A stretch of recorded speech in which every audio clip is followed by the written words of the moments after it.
spoken like the first bird. Praise for the singing, praise for the morning, praise for them springing fresh from the world.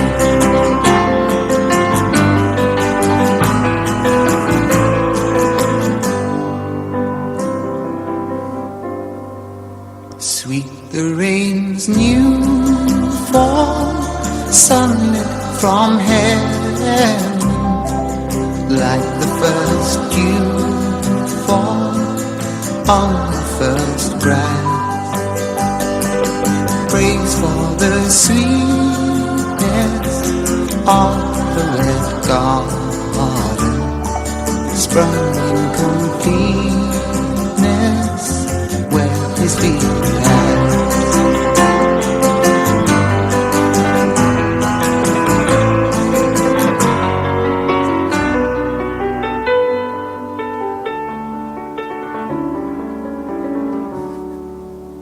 Mine is the sunlight, mine is the morning, born of the one light Eden saw play.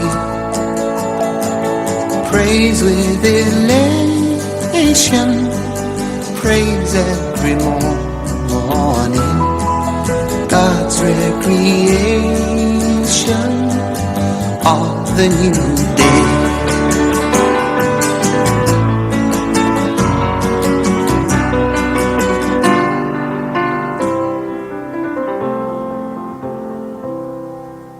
Morning has broken like the first morning, blackbird has spoken like the first bird. Praise for the singing, praise for the morning, praise for them springing fresh from the world.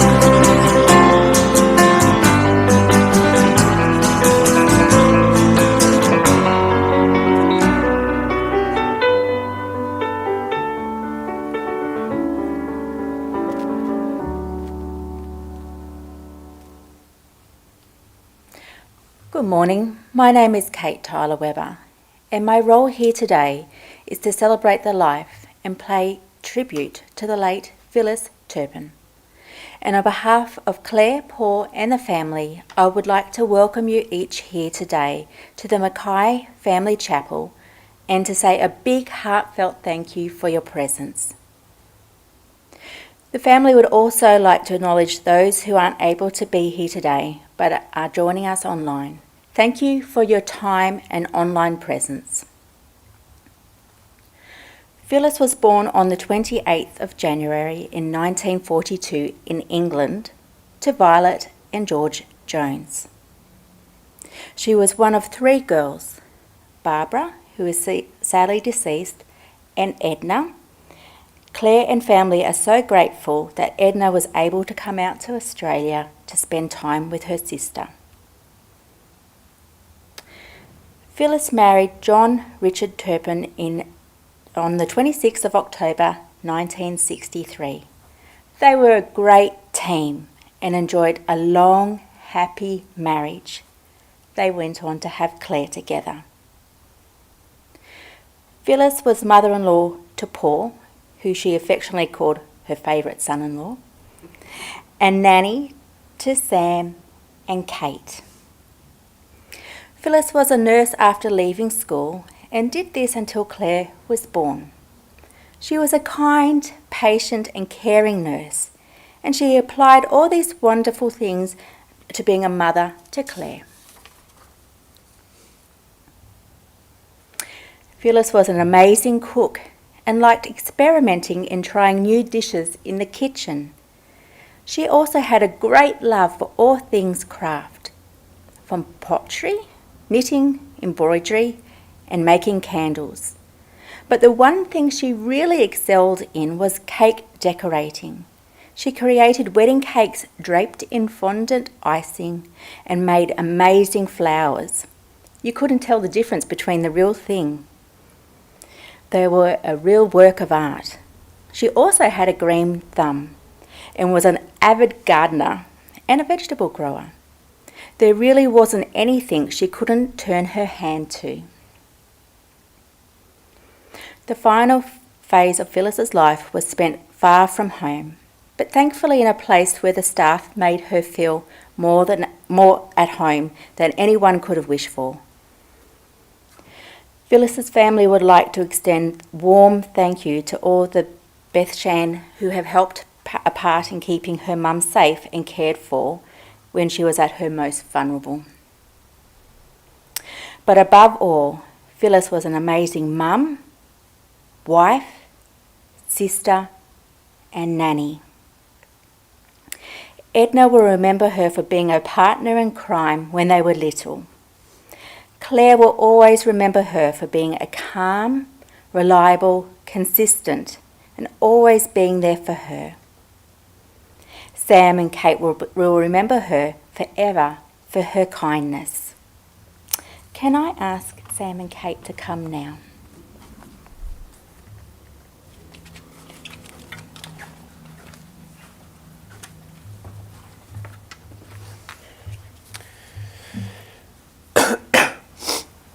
I would like to offer the following words in memory of our Nan and to speak them for our mum and her sister Edna.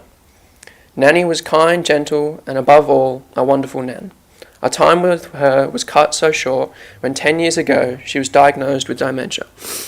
We both had only just started our school journey, but we will remember forever the great times we did share together.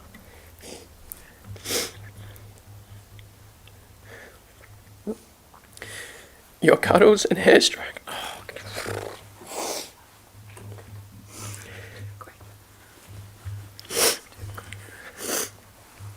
I can't see it. And we're here. Okay. Your cuddles and hair strokes, your encouragement when we did crazy colouring. Hang on. Helping you pick tomatoes and eating them warm from the greenhouse. The times we went to our favourite help yourself all you can eat noodle bar in Princess Risborough. We also remember with fondness the times we joined you at Beth Shan. The fun-packed Christmas lunches, dressing up as Easter bunnies and handing out eggs, and joining in all the games the lifestyle team put on, like beanbag toss, Nerf gun shooting range, and balloon tennis. It really was a perfect fun for young children. They say you go full circle as you age, and it couldn't have been better enjoying all those fun games with you. And then there was the annual Christmas photo to send home to your friends in the UK. You will see these in the slideshow. You never quite understood why you had to sit sandwiched between two children next to a Christmas tree and smile while the other enthusiastic woman, aka Mum, stood in front of her hiding behind her phone. If you were lucky, we would get that golden smile, but we remember with a giggle all the funny pictures either side of that one. Mum would like to say, above all, she cherishes how you were the perfect mum. There was nothing more she could have wished for from you except more time. You put up with our mum's incessant chattering, and you were perfectly matched in your love of new craft projects. Mum remembers, and I will speak these in her words. It was never dull in our house. There was always another project on the go, and you were so patient teaching me how to take on things like pottery, candle making, knitting, and cake decorating. It was a child's dream. We also enjoyed our Wednesday dinners with Auntie Edna each week. You would take it in turns to cook something new. Then there were our Saturday nights, when Dad would go out to play billiards with his friends, and we would eat grouchy manas. Grouchy manas, our secret code name for chocolates. You taught me to be adventurous and try new things. Your amazing cooking skills gave me a wide appreciation of food, which I carry with me and pass on to my family with the same enthusiasm you did. I remember how you always had time to explain the world to me. I had a million questions every day, and you answered them all in your own kind, sweet way. I hold fondly your consistency and perseverance, sitting with you as you crafted abundant amounts of flowers from sugar fondant that were indistinguishable from the real thing. You had a natural green thumb, born of your kindness and patience. I'm always reminded of the quote from Cider with Rosie when Cider and Rosie when I reflect on your gardening skills. She could snatch a dry root from field or hedgerow, dab it into the garden, give it a shake, and almost immediately it flowered. One felt she could grow roses from a stick or chair leg, so remarkable was this gift. The times we spent at the allotment, me jumping about in between all your abundant rows of vegetables, under the gorgeous late evening English sun, stuffing raspberries and gooseberries in my mouth and donning a rhubarb leaf for a hat. If you haven't seen how big rhubarb leaves grow in the UK, look it up. It would have been quite a sight. You had strong and caring relationships with friends and neighbours, and you were a loyal part of the community from your involvement in the Women's Institute, summer school activity programs, and of course the British Sugar Craft Guild, which we were a part of from the inception in 1981. You were a wonderful sister to Edna. She remembers the time the two of you helped yourself to some apples from an orchard and were caught in the act. The owner of the apples then set out his own form of justice, relieving you of your bus money so the pair of you had to walk home. I know your childhood was tough and did not afford you many luxuries, but you found pleasure where you could, from asking the fish and chip owner for the scratchings, leftover bits of fried batter, at the end of the day, to sitting on the curb and making tar babies, from the hot, soft tarmac on summer's day. But from the humble beginnings, you built a safe and caring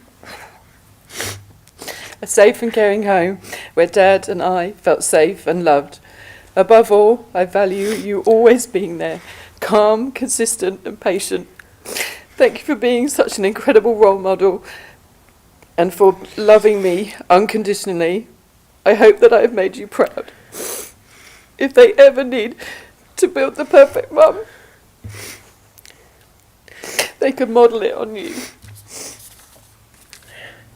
Nan, you will be missed greatly. I know that your presence will always be with us. We were each touched by incredible nature, and we are better because of it. We love you, Nanny.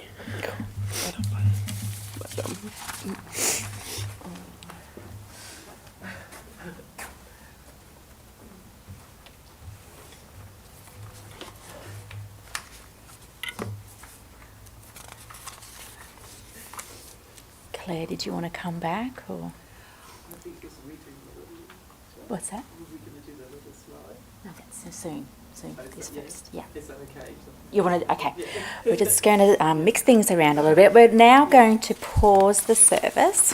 Oh, that's okay. I think I'll do the poem. No. Probably while I'm still in this mode. It's a, what do you? Let's do it. Let's bring it on. Let's bring it on. Right. Second to this. Okay. Oh, yeah, cool. Alrighty, so more of this. So I wanted to share with you a poem. Me and Mum loved poems from this book.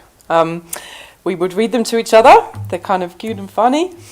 And I just wanted to read this one more time to Mum. If you haven't read, there is a poem in here called Binka, which is about a cheeky little person that blames like Dolly for everything that she does. So that was always a kind of favourite of ours as well. But I read this again recently when thinking about Mum, and I realised when we were reading it, it was actually a description of our relationship. We were such great friends. So let's give it a go. It's called Us Two. Be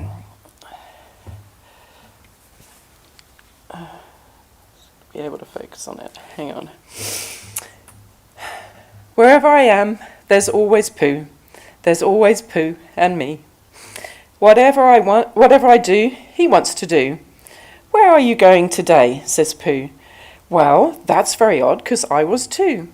Let's go together, says Pooh, says he. Let's go together, says Pooh. What's twice 11? I said to Pooh. Twice what? Said Pooh to me. I think it ought to be 22. Just what I think myself, said Pooh. It wasn't an easy sum to do. But that's what it is, says Pooh to me. That's what it is, says Pooh. Let's look for dragons, I said to Pooh. Yes, let's, said Pooh to me. We crossed the river and found a few. Yes, those are dragons, all right, said Pooh. As soon as I saw their beaks, I knew. That's what they are, said Pooh, said he. That's what they are, said Pooh. Let's frighten the dragons, I said to Pooh. That's right, said Pooh to me. I'm not afraid, I said to Pooh, and I held his paw and shouted, shoo. Silly old dragons, and off they flew. I wasn't afraid, said Pooh, said he. I'm never afraid with you. So wherever I am, there's always Pooh. There's always Pooh and me. What would I do, I said to Pooh, if it wasn't for you? And Pooh said, true. It isn't much fun for one, but two can stick together, says Pooh, says he. That's how it is, says Pooh. All right, thanks. That's beautiful, Claire. We are now going to put some images up on the screen. You've each arrived here today carrying your own memories of Phyllis. And what this does is give a chance to add some more memories to the ones that you have arrived here with today and leave with an even bigger picture of Phyllis's life. Thanks, Matt.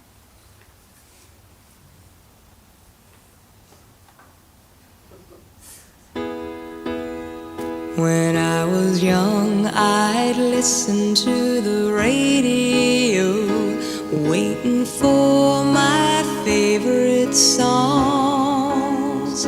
When they played, I'd sing along. It made me smile. Those were such happy times, and not so long ago. How I wondered where they'd gone. But they're back again, just like a long-lost friend. All the songs I love so well. Every sha-la-la-la, every whoa-whoa still shines.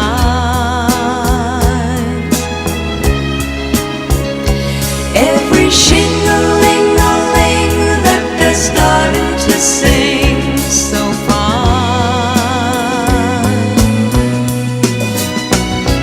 When they get to the part where he's breaking her heart, it can really make me cry, just like before. It's yesterday once more.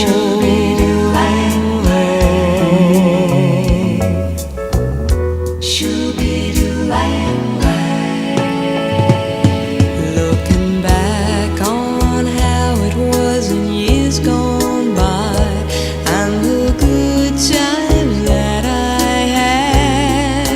had, makes today seem rather sad. So much has changed. It was songs of love that I would sing to them, and I'd memorize each word. Those old melodies still sound so good to me as they melt the years away. Every sha-la-la-la, every whoa-whoa still shines. All the oldies but goodies.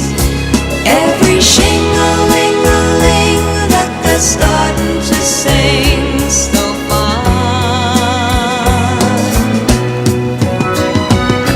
All my best memories come back clearly to me. Some can even make me cry, just like before. It's yesterday once more. Every sha-la-la-la,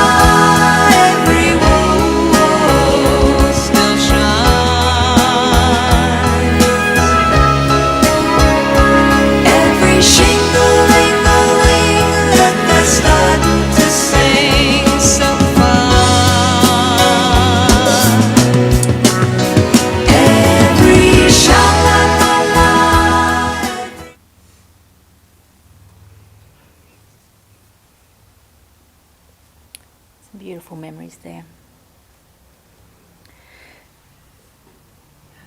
It is now time to commit Phyllis's physical body to the elements.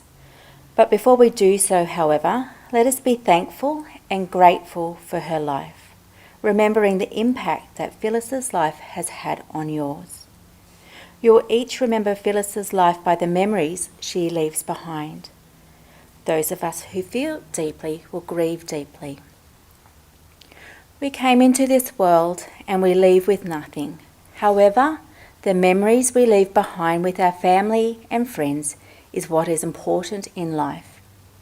Memories. Today is not goodbye, today is thank you. Thank you for touching our lives and giving us joy. Thank you for the memories we will cherish forever. Thank you for the good times, and thank you to your loyalty to loved ones and friends. Thank you for your love. Thank you for your laughter. Your life we honour, your departure we accept, and your memory we will cherish. Now I'm going to read the Lord's Prayer. If you'd like to say it along with me, please do so.